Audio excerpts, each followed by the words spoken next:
akaba ari wa mwanya wo gukurikirana amakuru mu Kirundi kuri radio Nderagakura. Radio Nderagakura irabibukije ko gukubita inkoshi canke inkoni umwana, ingumu, amakofe, imigere, kumukwega amatwi canke imishatsi, kumurya ibinuma, kumucekangura uburiko uhohotera umwana. Bavyeyi, mwiteho kwama mwubahiriza agateka k'abana banyu.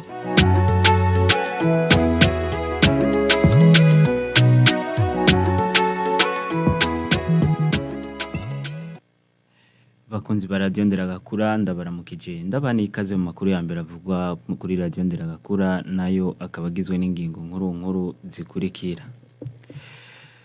Ibihugu byarungitse abasirikare mu gihugu ca Somalia harimwe n'u Burundi birashimishwa n'intambwe ico gihugu kigeze ko mu gukomeza umutekano.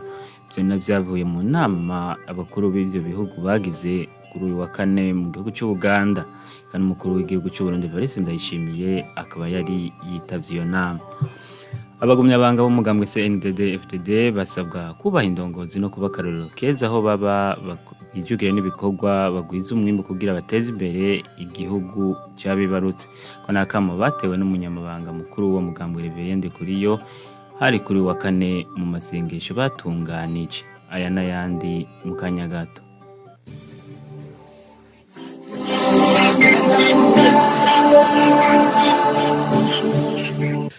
Kuri mikro muri kumwe na David Rakoze ubutuma amaco bashikira akaba ari Gerard Ntakarutimana nkaba nongeye kubaha ikaze. Umukuru w'igihugu cy'u Burundi Ndayishimiye yarayaganutse aho yaravuye mu rugendo yagize mu gihugu cy'u Buganda aho yari yitavye inama y'abakuru b'ibihugu barungitse abasirikare mu gihugu ca Somalia. Nkuko bivugwa n'icegera cy'umuvugizi w'umukuru w'igihugu Doriane Munezero ngo abitavye nama barashimye ku mutekano utsimbataye muri ico gihugu ca Somalia bakaba bavuga ko mu mwaka wa 2024 abasirikare bose bari muri ico gihugu bazoca basubira mu bihugu byabo harimo n'abarundi. Kurikire Doriane Munezero. Kuri uyu wa kane inshuro y'ikuru igihugu cy'u Burundi yafashe urugendo rushikana mu gihugu cy'u Uganda aho yari yitavye inama idasanzwe y'abakuru b'ibihugu bisanzwe bisahiza igihugu cya Somalia mu by'amahoro n'umutekano. Iyo nama idasanzwe yariko yigira hamwe intambwe ndetse ko mihangiro yihaye yo gushigikira no gusahiriza igihugu cya Somalia mu by'amahoro n'umutekano kuva mu mwaka wa 2007 aho igihugu cy'u Burundi cyarungikanye ingabo za mbere mu myaka y'bihugu hari mu gihugu cya Djibouti, Ethiopia, Uganda, Kenya. Abakuru b'ibihugu baba bashimishijwe n'intambwe idasanzwe guca Somalia igezeko nk'uko mbere byashikirijwe n'umukuru w'igihugu cyo gihugu mu mwiherero bagiranye bakaba bashimye ko igihugu cya Somalia geze uyu munsi aho itegekanya gufata mu minwe yite by'amahoro n'umutekano w'ico gihugu cyabo. Bamenyesha ko ivyo byashitswe ko inyuma yaho ingabo z'u Burundi zifatanije n'ingabo z'inzo n'ivyo bihugu bashoboye kugarura uburere bwari bwarifatiwe n'umugwi w'iterabwoba Al-Shabaab. Bakaba bashima rero cane intererano igihugu cy'u Burundi catanze kuva mu mwaka wa 2007. Uyu munsi bakaba bageze aho rero biga ukungene boshigikira igihugu cya Somalia kiriko kiritegura gufata mu minwe Burundi by'amahoro n'umutekano. Bakaba bize rero kirangamisi c'iryo kigwa mu ngiro imbere ikaba ari n'ikimenyetso kidasanzwe cy'uko ihangiro bari bihaye batangiye kurishikako. Bikaba bitegekanijwe ko muri Kigarama mu mwaka wa 2024 inteko zose bamakungu zarungitswe n'ishirahamwe ry'ubumwe bwa Afrika ariryo ATMIS bazoba basubije iby'amahoro n'umutekano igihugu cya Somalia kiriko kiragiteguramwo intego. Mu mubonano umukuru w'igihugu cyacu Burundi yagiranye na mugenzi w'igihugu cya Somalia imbere y'uko iyo nama iba bashimikiye ubucuti budasanzwe bwagiye burakomezwa kuva ico gihe abarundi bari bagiye gusahiriza abanyasomalia. Umukuru w'igihugu cy'u Burundi akaba yishimira bimwe biboneka intambwe ingabo z'u Burundi zashoboye gushikana ko igihugu cya Somalia. Mbere mugenzi we w'ico gihe akaba yamenyesheje ko abasomalia batazopfa bibagiye uruhara abarundi bagize kugarukana amahoro mu cabo. Umukuru w'igihugu Ndayishimiye asaba abajejwe gushira mu ngiro politike yo gukura busumbasumbane bw'imishahara gukorera ku biharuro bitomoye. Ndayishimiye yabishikirije ico ciyumviro ku wa gatatu igihe yari kaganira n'abaserukira abakozi kugira bumve co kimwe ishigwa mu ngiro ry'iyo politike. Umukuru w'igihugu Ndayishimiye akavuga ko yifuza ko intambwe ya mbere yotegwa kuva mu ntango z'umwaka w'ibikorwa bya leta wa 2023 ushira umwaka wa 2024. jewe hariho dosiye naje ndayisanga mugabo ngasanga irimwo induru nyinshi, irimwo ibintu menga sindavyumva neza, gushika mvuga nti je niraza ko ntabitegera cyo kimwe n'ingene bene vyo babitegera. Birumvikana yuko bidashoboka ko mu muntu mukora bimwe hanyuma agacahembwa menshi nawe ugahembwa make. Turiko dutegura budget rero uniho navuze nturumva rero turataguye rero kugira bigende neza vyabi mbona kuri politique salariale ngo mahera dutegekanya ngo yonganuko cyamushe kiranganje ntwagore Jesse nkora amakire ayo mahera avundurutse he ajahe gute cyantanga devoir cyako turabe ngira yari forfaitaire kuko nta hantu ubona base dokarikira cyabugane kamere ubu birahaye biraba clear ingene umuntu yohera umukoresha y'amapoint nabona bavuga murabe ingene vyogenda ndabona baraharura amapoint baraharura nta nivyo narinzi burya nivyo vyampaye ide no kuvuga ngo abahamagare nama nace ndabwira ntabwo camugenda ko base kubikora dufume tubafasha kwera iyo commission d'ailleurs regise cyerasa atari biharuro vy'iko nabonye prevision budgetaire urumva 10 ans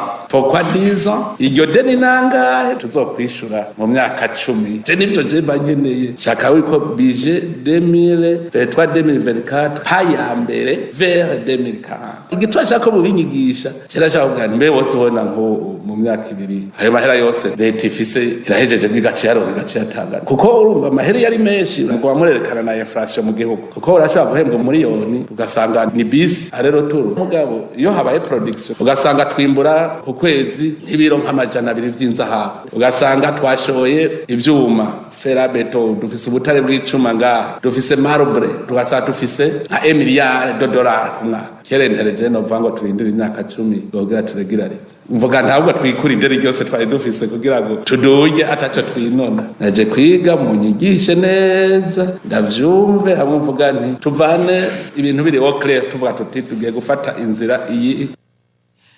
Inama nshingamateka yarakoranye kuri uyu wa kane irongowe n'umukuru wayo Daniel Gerazi Ndabirabe kugira yiga integuro y'ibwirizwa rijanye n'amasezerano ajanye no kugwego rujejwe guhanahana amakuru muri Afrika gubatswe hamwe n'amasezerano arugenga yashizwe k'igikumu kuwandwa Kigarama umwaka 1999 kapi muri Afrika y'Epfo byongera bisubirwamo kuwa 10 Mukakaro umwaka 2014 i Harare. Ni inkuru ya Anosiate Ndayizigiye. Amaze gufata ijambo kugira asigura imvo n'imvano y'iyo nteguro umushikiranganje ajeje gutumatuma ko amakuru Leo Kadinda Cayisaba ari nawe yari umutumire mu nama nshingamateka yamenyesheje ko Uburundi bwashatse kwifatanya n'ibindi bihugu byo muri Afrika kugira bugire ku murindi umwe n'ibindi bihugu mu bijanye no gutumatuma ko amakuru.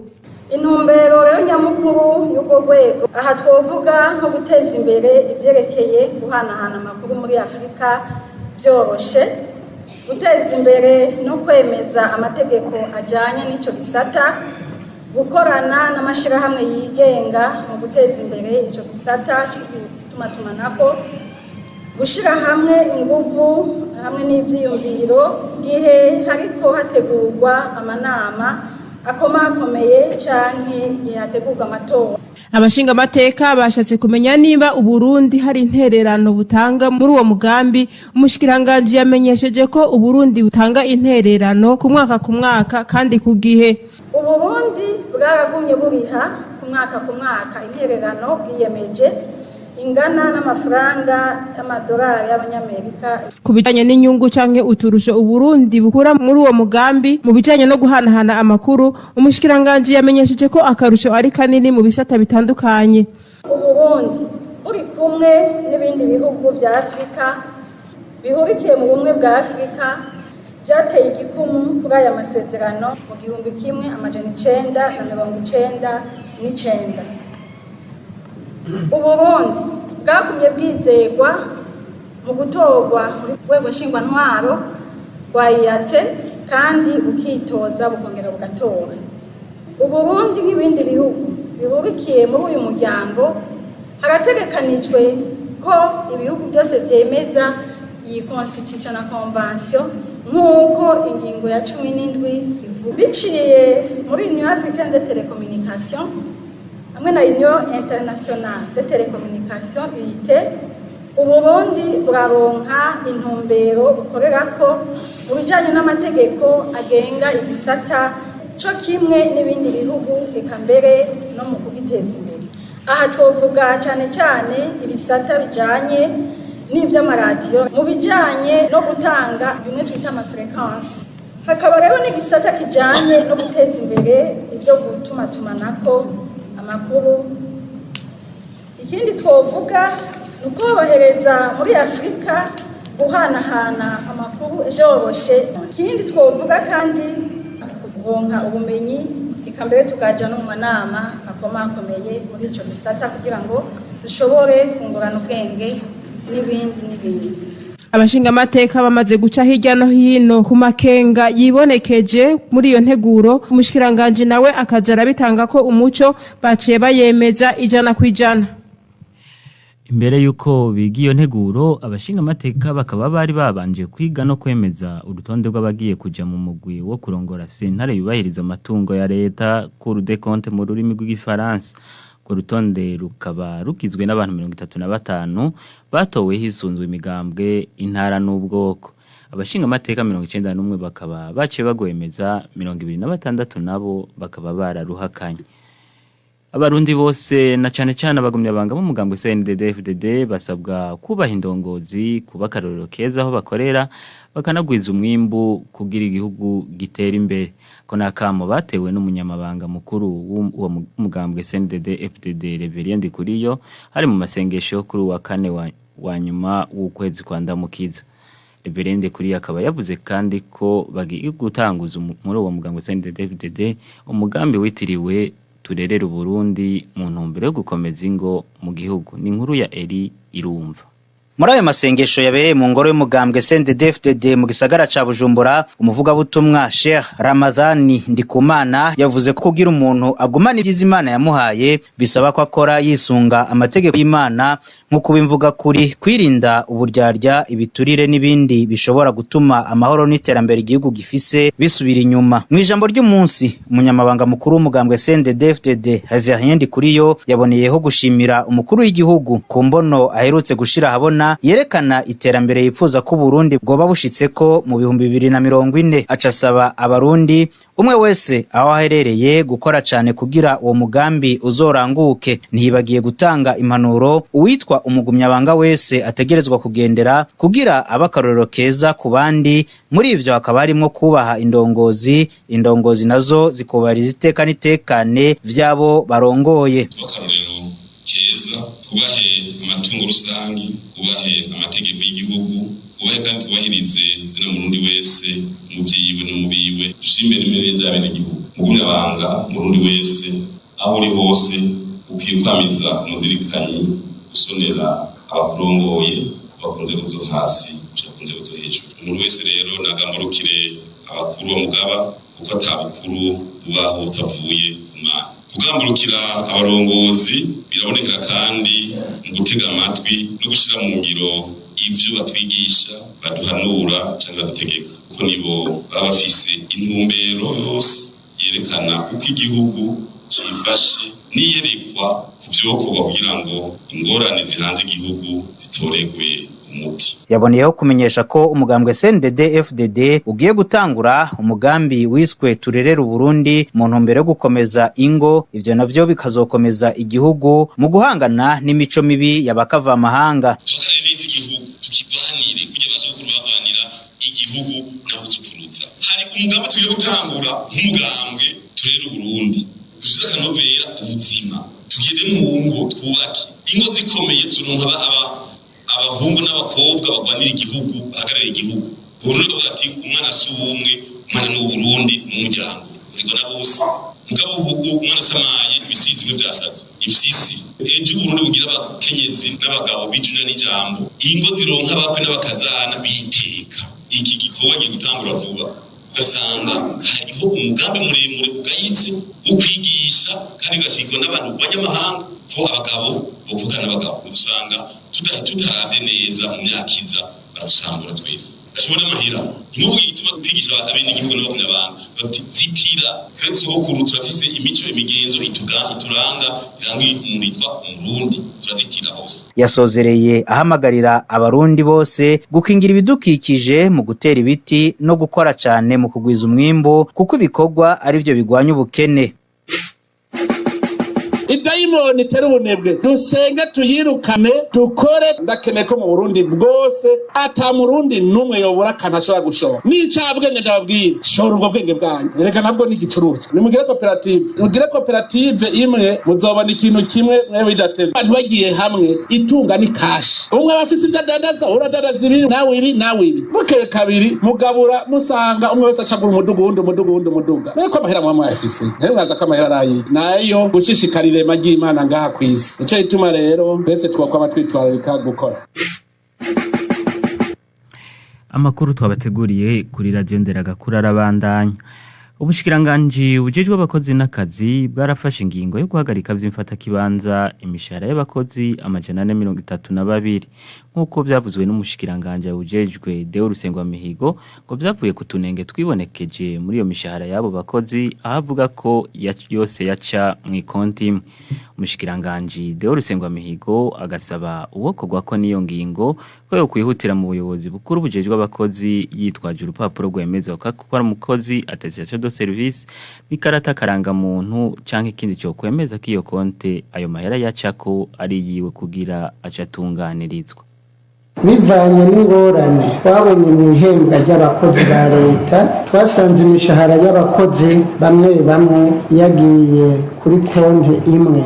Kubera ico biramenyeshejwe abakozi ba leta kubushikiranganzi mu byo bujejwe ari nk'abakozi n'akazi bafashe ingingo yo guhagarika vy'imfata kibanza imishahara y'abakozi bamwe kugeza ubushikiranganzi buronse umuco ukwiye. Igitigiri c'abakozi begwa n'iyo ngingo kingana n'432. Ubushikiranganji rero bukaba bumenyesheje ko abo bakozi bazokogwako n'iyo ngingo ko boca bakwakwanya bakanyaruka mu buyobozi bukuru bw'akazi bw'abakozi ba leta bitwaje urupapuro rwerekana ko bari ku kazi bakaza bazananye n'ikarata karanga muntu ibagenga bagaca bazana n'urukaratasi rwerekana aho bahembera. Aha rero no kuvuga iki no kuvuga yuko twisunze ibiharuro twagiye dutora mu mashini nyabwonko zikoreshwa mu guhemba abakozi ba leta bose twarasanze ibintu bimwe dutegeza kugenda dutangira umuco kandi tukabishira habona. Icambere rero twahereye ko nico n'abantu bahembwa na leta ariko ugasanga ari benshi bahembegwa kuri banki imwe no kuri konte imwe. Tugaca rero twibaza none abo bantu 2, 3, 4, 5 bahembegwa kuri konte imwe na mugabo umwe. Umushikiranganje w'indero n'ubushakashatsi François Habyarimana yaratanguje kuri uwa kane ku ncuro ya mbere higanwa ry'abanyamwuga rizoba mu kwezi kwa gitugutu rikazoba yitiriwe umwuga award nkuko byashikirijwe n'ubujejwe igisata c'abana biga imyuga Faustin Mateso ngiryo higanwa rizotunganywa kugira abanyamyuga berekana ubuhinga buri mu myuga banategura urwo gwaruka kuzoserukira igihugu mu mahiganwa yo mu karere na mpuzamakungu. Umwuga award wavuye mu ciyumviro c'ubushikiranganje ujejwe indero ni inyigisho z'imyuga mu Burundi fatanije n'igisata kijejwe iterambere c'ingoma y'ububirigi hano mu Burundi babicishije mu mugambi usanzwe fashe mu mugongo amashuri yigisha imyuga agera kuri 18 mu Burundi. Haravutse iciyumviro c'ingene imyuga yotezwe imbere, imyuga yomenyekana, ngene abanyamyuga bohabwa agaciro kuko ari nabo tubona bari mu nkingi cyane y'iterambere ry'igihugu. Rero umwuga award ni ihiganwa ry'abanyamyuga kugira ngo berekane ubuhinga buri mu myuga hano mu Burundi, imyuga cyane tubona ko isanzwe yurumbirwa kandi isanzwe ariyo iri mu nkingi tambere ziterambere. Hari imyuga 8 twabaye turiyumvira ubwa mbere kuko ariyo myuga tubona iriko irakorerwa ko cyane mu bisata vy'iterambere ry'igihugu. Twababwiye umwuga ujanye n'ubuhinga bwo guhingura byambagwa la couture, twavuze umwuga ujanye no gukora imiduga, hariho gisata cyo kubaka kijanye no guteranya ivyuma la soudure, hariho umwuga ujanye no gukora amatara, hariho umwuga ujanye no n'ubuhinga bwa none gukoresha ibimanyabwonko l'informatique hariho n'umwuga ujanye na byo kwakira ba mukerarugendo hotelier tourisme umwuga award rero ugomba gufasha urwaruka abantu bose bafise impano mu myuga kugira ngo baze bariyigisha bo nyene bakoranye baciye ku rubuga nkoranambaga n'abandi banyamyuga abandi bugwaruka bari ku mbuga mu bihugu bitandukanye mu masaha ari imbere tuhava twerekana umuhora abantu bose bashobora guca kugira ngo biyandikishe abarekuriye kwiyandikisha n'umuntu wese w'umurundi twahereye ku myaka 16 gushika ku myaka 25 kugira ngo ubwo gwaruka tuze tugere aho twinjira mu mahiganwa mpuzamakungu dufise abanyamyuga bavyumva batagira ubwoba bashobora guhangana n'abandi bo muri Afrika canke bo kwisi hanyuma ikindi uno mwaka turarekuriye umuntu wese ashobora gutahura ibibazo naho vyoba biri mu gifaransa canke mu kirundi ariko turi ngaha kugira ngo dufashe bose ntituhave tusanga twimye amahigwe abandi bafise impano ntibahave bakugwamo n'ico kibazo c'ururimi kuri urwo rubuga nkoranyambaga tuhava twerekana umuntu avuga ati jewe nshaka kuzogira ihiganwa mu kubarira afyonze ku mwuga wo kubarira urwo rubuga ruca rumuha ahantu azoja gukorera ibibazo abantu bose bazoshika muri final tuzobashimira tuzobemenyekanisha tuzobaha n'impapuro mbere zibatuma bakigwa n'abantu b'amahinguriro abantu bashobora kubaha ubuzi tuzoguma tubafasha tubakurikirana kugira ngo impano bafise zabashikanye mu higanwa rya nyuma zisubire hasi bere baronke n'ikibasahiriza mu buzima Kwisaha imwe iburi minota 14 amakuru twari twabateguriye hani hagarukiye ndakengurukiye mwebwe mwese maduteze yompi nkakengurukira Gerard Ntakaruta Imana yari muhinga bw'ivyuma kuri mikoro ya David Rakoze mugira igitondo n'umunsi vyiza